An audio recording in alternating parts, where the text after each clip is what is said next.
दोस्तों, जो मैंने पिछले वीडियो में बम्पर ऑफर रखा था 1000 रुपीज का, मैं उसके विनर्स को अनाउंस करूंगा 200 कमेंट होने के बाद। तो आपने अभी तक उस वीडियो पर कमेंट नहीं किया तो जाकर करें और मौका पाए 1000 रुपीज जीतने का। और अब आपका और टाइम लेते हुए चलो शुरू करते हैं इस मूवी का एक्सप्लेनेशन। मूवी की शुरुआत में हम देखते हैं एक फ्लाइंग ऑब्जेक्ट में से अर्थ की तरफ कुछ आ रहा होता है और यहाँ से सीन कट होता है और दूसरी तरफ हम देखते हैं एक मिलिट्री कैंप में अर्नोल्ड मतलब डग अपनी टीम के साथ आता है और यहाँ का जनरल उसे बताता है हमारे कैबिनेट मिनिस्टर बॉर्डर की उस तरफ गया था और वो गायब हो गया है। शायद उसे वहाँ के आतंकवादियों ने किडनैप कर लिया है, तो तुम्हें वहाँ पर जाकर उन आतंकवादियों को मारकर कैबिनेट मिनिस्टर को वापस ले आना है। जो सुनकर डग उन्हें कहता है आप ये काम मुझे क्यों दे रहे हो, आप किसी और को भी दे सकते थे। जो सुनकर पीछे से एक डिलन नामी सोल्जर उससे कहता है तुम्हें कोई बेवकूफ सबसे बेस्ट मानता है और वो मैं ही हूँ। डग उसे देखकर बहुत खुश होता है क्योंकि वो बहुत पुराने साथी और बहुत अच्छे दोस्त होते हैं। डिलन उससे कहता है बस ये एक दिन का ऑपरेशन है, हमें वहाँ पर जाकर आतंकवादियों को मारना है और कैबिनेट मिनिस्टर को वापस ले आना है। जो सुनकर डक मान जाता है और वो सारे वहाँ पर चले जाते हैं, मगर वो एक बहुत घना जंगल होता है तो हेलीकॉप्टर से रस्सियों की मदद से नीचे उतर जाते हैं और थोड़ा आगे जाने के बाद इन्हें एक मिलिट्री हेलीकॉप्टर मिल जाता है और डक की टीम में से एक आदमी ऊपर जाकर तहकीकात करने लगता है और वो देखता है किसी ने 2 सोल्जर के सर पर गोली मारकर उन्हें मार दिया होता है और 2 सोल्जर वहाँ से गायब होते हैं, मतलब उन्हें आतंकवादियों ने किडनैप कर लिया होता है। और डक का और एक साथी उसे बताता है उसे 12 आतंकवादियों के पैर के निशान मिले हैं। जो सुनकर डक अपने साथियों को यहाँ पर और तहकीकात करने को कहता है और एक सोल्जर तहकीकात करते हुए पेड़ों के पास जाता है और उसे 3 सोल्जर की डेड बॉडी मिली होती है जिन्हें कोई मारकर उनकी चमड़ी निकाल लिया होता है और इनके बैच से इन्हें पता चलता है ये कोई आम सोल्जर नहीं बल्कि स्पेशल सोल्जर थे जिन्हें हराना बहुत मुश्किल था। तो ये लोग सोच में पड़ जाते हैं आखिर ऐसा कौन है जो इन्हें मारकर इनके जिस्म से चमड़ी निकाल ली। लेकिन इससे भी बड़ा क्वेश्चन यहाँ पर ये होता है ये लोग यहाँ पर क्यों आए थे। तो यहाँ पर डक को अब कुछ गड़बड़ महसूस होती है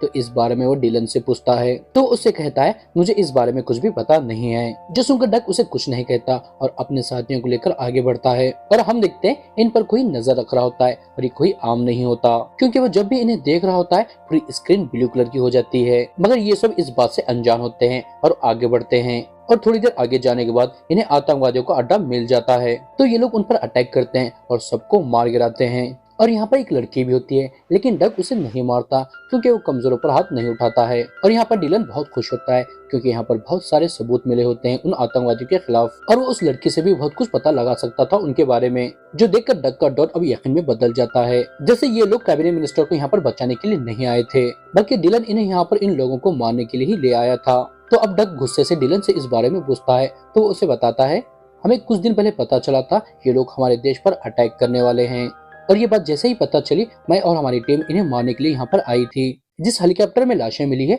वो मेरे ही आदमी थे और यहाँ तक कि वो स्पेशल सोल्जर इसी काम के लिए यहाँ पर आए थे, लेकिन पता नहीं उनके साथ क्या हुआ। इसलिए हमें एक ऐसा आदमी चाहिए था जो इजीली से इन सबको लिटा सके और वो तुम ही थे। इसलिए मैंने ही कैबिनेट मिनिस्टर की झूठी खबर तुम्हें बताकर यहाँ पर ले आया हूँ। जो सुनकर डक को बहुत गुस्सा आता है लेकिन उसे कुछ नहीं करता क्योंकि वो उसका बेस्ट फ्रेंड है। और यहाँ पर डक का आदमी उसे बताता है यहाँ पर और आतंकवादी आने वाले हैं। जो सुनकर डक फौरन अपने साथियों को लेकर यहाँ से निकलने लगता है और कुछ देर आगे जाने के बाद इनमें से एक सोल्जर एक ही जगह पर रुक जाता है और वह बहुत डरा हुआ होता है जैसे मानो उसने भूत देख लिया हो। जो देखकर सभी हैरान होते हैं और डग उसके पास जाकर उससे पूछता है क्या हुआ। तो वो कहता है उन झाड़ियों पर कुछ है जो हर वक्त हमारे पर नजर रख रहा है और हम उसे देख नहीं पा रहे। मगर यहाँ पर डग को उसकी बात पर यकीन नहीं होता, लेकिन हम देखते हैं वहाँ पर कोई होता है जो इन्हें देख रहा होता है मगर ये लोग उसे देख नहीं पा रहे होते क्योंकि वो चीज अपने आप को इनविजिबल की होती है। और जब सबका ध्यान उसी तरफ होता है तो लड़की जिसका नाम आना होता है वो एक सोल्जर के ऊपर लकड़ी से वार करके वहाँ से भागने लगती है। जो देखकर एक सोल्जर उसका पीछा करता है और उसे पकड़ भी लेता है, मगर तभी वो चीज जो इन्हें दिख नहीं रही होती वो उस सोल्जर को मार देती है और उसे घसीटते हुए यहाँ से ले जाती है। और सभी लोग यहाँ पर आ जाते हैं और देखते हैं आना के फेस पर ब्लड होता है और वो सोल्जर वहाँ से गायब होता है। जो देखकर वो लोग हैरान होते हैं और आना से पूछते हैं यहाँ पर क्या हुआ। तो वो कहती है जंगल में जाना गई थी और उसी ने उस सोल्जर को मारकर अपने साथ ले गई।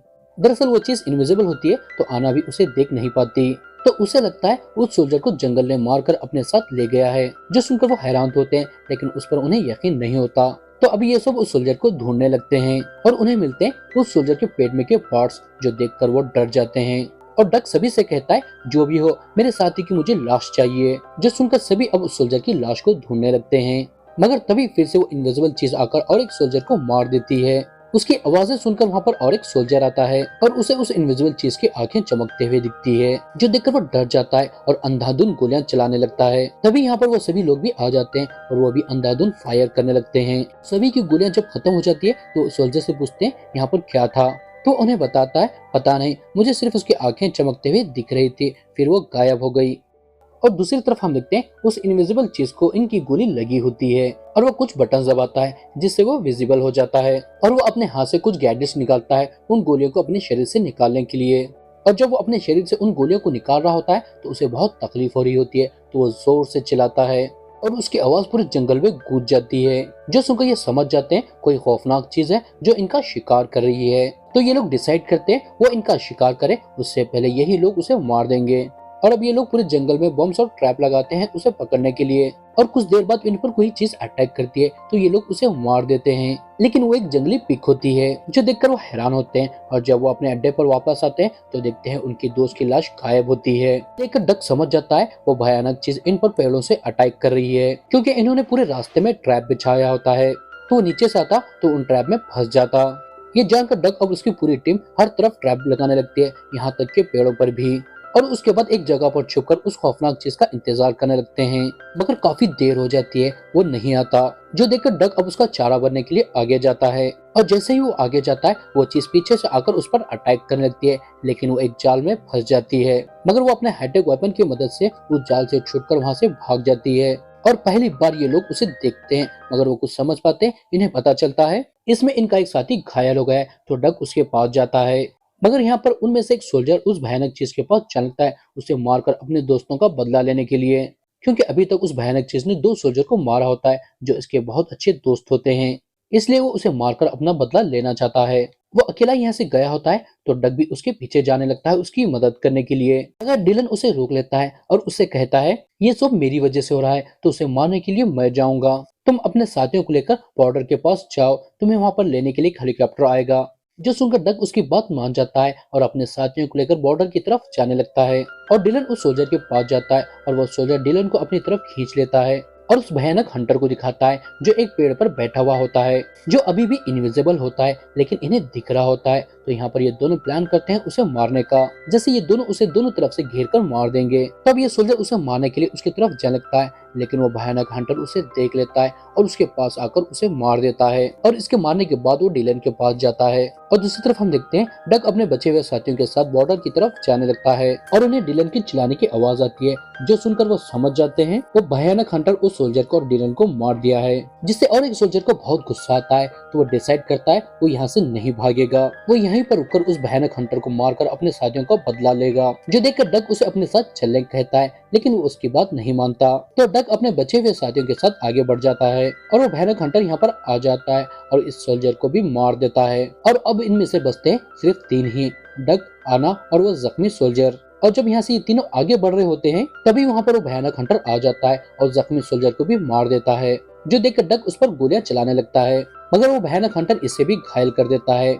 और अब यहाँ पर कोई चारा नहीं होता तो डग आना को यहाँ से भागकर बॉर्डर की तरफ जाने को कहता है, जो सुनकर वो भाग जाती है और डग भी यहाँ से भागने लगता है और एक झरने से नीचे गिर जाता है और बड़ी मुश्किल से पानी से बाहर आता है। और तभी इसके पीछे भयानक हंटर भी पानी में कूद जाता है, जो देखकर डग बहुत डर जाता है और रेंगते हुए जमीन पर जाने लगता है, जिसकी वजह से उसके बदन पर बहुत सारी मिट्टी लग जाती है। और डग ऐसे ही रेंगते हुए जाकर एक जगह पर छुप जाता है और वो भयानक हंटर भी यहाँ पर आ जाता है और डग उसके बाजू में ही होता है, मगर वो उसे देख नहीं पाता। दरअसल वो भयानक हंटर देख नहीं पाता, वो सिर्फ एक एनर्जी को देख पाता है। जैसे इंसान के अंदर ब्लड सर्कुलेशन होता है तो उसे एनर्जी पैदा होती है और वो हंटर इसी की मदद से उन्हें देख पा रहा होता है। और डग के पूरे बदन पर कीचड़ होता है, जिसकी वजह से वो एनर्जी उसे दिख नहीं रही होती।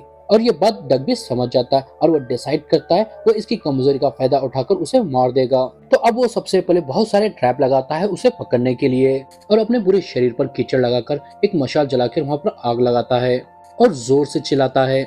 इसकी आवाज वो भयानक हंटर सुन लेता है और इसे मारने के लिए इसके पास आ जाता है और वो डग के साइड में होता है, मगर वो उसे देख नहीं पा रहा होता, लेकिन डग उसे देख लेता है क्योंकि वहाँ पर उसने आग लगाई होती है और वो उस आग के जरिए उस भयानक हंटर को देख पा रहा होता है, जिससे यहाँ पर पूरा गेम चेंज हो जाता है, क्योंकि ये लोग पहले उस भयानक हंटर को देख नहीं पा रहे होते, मगर वो इन्हें देख रहा होता है। मगर अब वो डक को देख नहीं पा रहा होता, मगर डक उसे देख पा रहा होता है। तो इसी का फायदा उठाकर उस पर अटैक करके उसे घायल कर देता है। और वो देखता है वो भयानक हंटर घायल होकर एक जगह पर छुपा है, तो वो उसके खून का पीछा करते हुए उसके पास जाने लगता है। मगर वो भयानक हंटर वहाँ पर नहीं होता, वो उसके पीछे होता है और उसे मारने वाला होता है। जो देखकर डक एक बम ब्लास्ट करता है और यहाँ से पानी में कूद जाता है, जिसकी वजह से उसके ऊपर का पूरा कीचड़ धुल जाता है। तो अब वो भयानक हंटर उसे देख पा रहा होता है और उसका गला पकड़कर उसे ऊपर उठा लेता है। और वो देखता है डक एक बहुत शक्तिशाली इंसान है, तो वो डिसाइड करता है डक को अपने गैजेट से नहीं बल्कि अपने बल से मारेगा। तो अब वो अपने पूरे आर्मर को निकाल देता है और हमें यहाँ पर पता चलता है ये कोई इंसान नहीं बल्कि एक एलियन है, वही जो मूवी की शुरुआत में अर्थ पर आया था। और अब वो डक को बहुत बेरहमी से मारने लगता है। डक जितना भी शक्तिशाली हो वो उसके सामने टिक नहीं पा रहा होता, उसकी बहुत बुरी हालत होती है। तो वो घिस घिस कर एक जगह पर जाता है जहाँ पर उसने उस एलियन को मारने के लिए ट्रैप बिछाया हुआ था। मगर ये बात उस एलियन को पता चल जाती है, तो वहां से हटकर उसके पीछे आकर उसे मारने लगता है। लेकिन डक उस तरफ भी एक ट्रैप लगाया होता है। वो जोर से एक लकड़ी पर अपना पैर मारता है और एक बड़ा सा पेड़ आकर उस एलियन के ऊपर गिर जाता है। और अब डक एक बड़ा सा पत्थर लेकर उसका सर कुचलने के लिए जाता है, मगर वो दिखता है उस एलियन के मुंह से खून आ रहा होता है। इसका मतलब वो कुछ ही देर में मारा जाएगा। तो डक उसे तड़पते हुए मरने के लिए उस पत्थर को नीचे फेंक देता है। मगर तभी वो एलियन अपने हाथ के गैजेट में कुछ बटन दबाता है और जोर जोर से हंसने लगता है। जो देखकर डक समझ जाता है वो अपने आप को ब्लास्ट करने वाला है, तो डक वहां से भागने लगता है। और यहाँ पर एक जोरदार ब्लास्ट होता है, जिसे ऊपर इन्हें रेस्क्यू करने के लिए एक हेलीकॉप्टर आया होता है। वो भी हल जाता है मगर उसे कुछ नहीं होता और वो नीचे आते हैं डक को रिस्क्यू करने के लिए। और वो देखते हैं डक सही सलामत होता है, उसे कुछ नहीं होता। तो ये लोग उसे लेकर उस हेलीकॉप्टर से यहाँ से जाने लगते हैं, जिसमें आना भी होती है। मतलब ये लोग आना को भी रेस्क्यू कर लिए होते हैं। और इसी के साथ ये मूवी यहाँ पर खत्म हो जाती है। दोस्तों, अगर आपको ये मूवी पसंद आई है और आप इसका अगला पार्ट देखना चाहते हैं तो हमें कमेंट करके जरूर बताएं। हम इसका सेकंड पार्ट बहुत जल्दी ले आएंगे। तो बस इस वीडियो में इतना ही। अगर आप ये वीडियो यहाँ तक देख रहे हैं तो जाहिर सी बात है आपको ये वीडियो पसंद आया है। तो प्लीज ऐसे ही और वीडियो देखने के लिए हमारे चैनल को सब्सक्राइब करें।